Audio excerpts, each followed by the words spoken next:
One thing I want to touch upon is I think it, for fans that are talking about, the expansion draft created, maybe an unfair advantage for the Golden Knights and that it needs to be modified for the Seattle Kraken coming in the league. I could not disagree more. What would be the point of bringing in a new league and just shoving them to the basement right out of the gate, right? I think that Vegas Golden Knights, what they did could potentially be replicated by an elite level executive team, but it could also be botched. There were a bunch of those guys that could have panned out, like Marchessault, he was doing pretty well at that time, but since joining the Golden Knights, he was a monster for a while, right? So even Fleury, right, too, he started, everyone's like, okay, he's getting kind of old. The Penguins kind of had to let a goalie go at that point, but he's been pretty great for them ever since joining the team.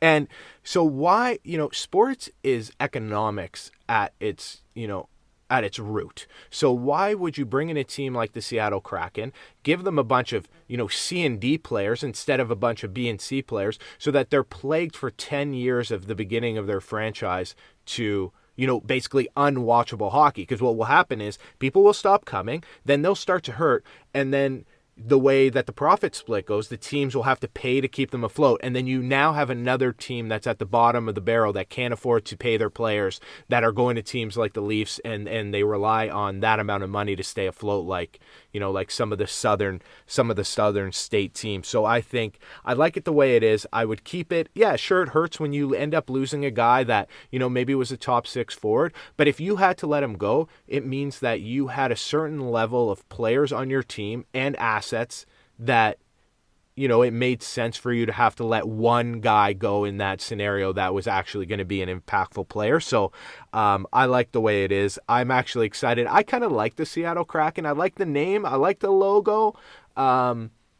We can get into that on another day, but I feel like right out of the gate, for me at least, I feel like they did a better marketing job than the Golden Knights did. Now, don't get me wrong, the marketing that the Golden Knights did for their game day experience, I actually was able to go to a game in the first season, and I paid $160. I got to go to a private party area that had unlimited alcohol, which in Canada obviously doesn't exist, unlimited food, and you had a good view of the game, and they had live drum roll, they had actors come out and put on a show before the game. They absolutely killed it. If I was a season ticket holder, I'd be so hyped to go to those games. And that's again a part of how do you build these franchises up, right? Me and you went to a Florida Panthers game, and honestly, we could have been watching the Tottenham Steam Junior C team playing, right? What a joke. So you got to give them the tools to succeed, and I think the way they have it set up does. No, I agree. There is something to be said though about being an expansion franchise and the journey you take from, let's say, the Raptors, for example, from their inception to,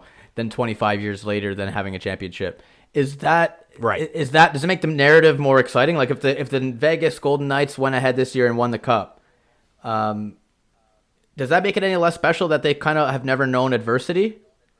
Not for me, because I don't think that they were given a situation where they were guaranteed wins. I think they earned everything they did. They made good trades. They stayed healthy. I think they put together a bunch of dudes that were going to be a certain type of player. It's almost the polar opposite. I can guarantee that if the Toronto Maple Leafs staff was doing that exact draft, that team would have looked nothing like the way it ended up in Vegas. I really don't. Tuck and all those guys are guys that have been overlooked by the rest of the NHL forever. But then you put them together with like-minded guys that if everyone gets in the corners and gets dirty, then everyone gets in the corners and gets dirty, right? And it's then that frees up people, to be in front of the net because you have guys that are willing to do the dirty stuff. And if everyone's kind of leading by example, you have a better team. Look at the way the Leafs are. They could have traded away one of their big stars by now for 2 or 3 say second, third line, more broody kind of guys. I know a lot of people don't like him, but a Tyler Bertuzzi,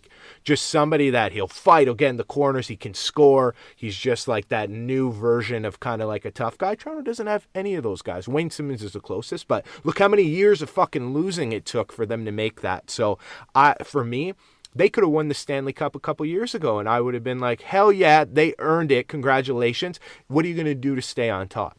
I tend to agree with you, and I just use one guy as an example, William Karlsson.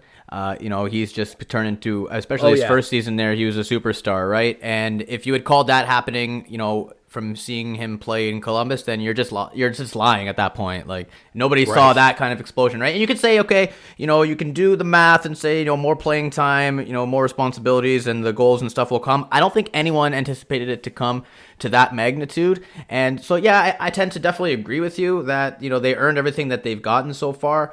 But I do think, just as a little bit of a silver lining to fans of franchises who started off shit and have struggled for so long, Right. and then finally Right. maybe found success. I guess there is something to be said that makes that a bit more special, but that's something for them that, adds to it, doesn't really detract from anything. Right, but they also haven't won a championship, right? Like, so what is this going to look like in 15 years? Like, let's say, like, okay, the New Jersey Devils, I think they came into the league in 1975. They didn't win their first Stanley Cup from 1990 until 1995, so a 20-year gap. But I can't remember off the top of my head, did they make it to the finals in 79? I don't think they did, but I mean, maybe in the early 80s they made a run and they just didn't get it. It's one of those things where we're in the middle of it, so it exacerbates the success that the Vegas Golden Knights are having, but they haven't won anything yet. They're just putting on exciting hockey. They're selling tickets. They're selling jerseys, and I love it. Yeah, we are getting a bit ahead of ourselves here, but yeah, like I said, they're trending upwards, and it's just the right way to build a squad. I completely agree.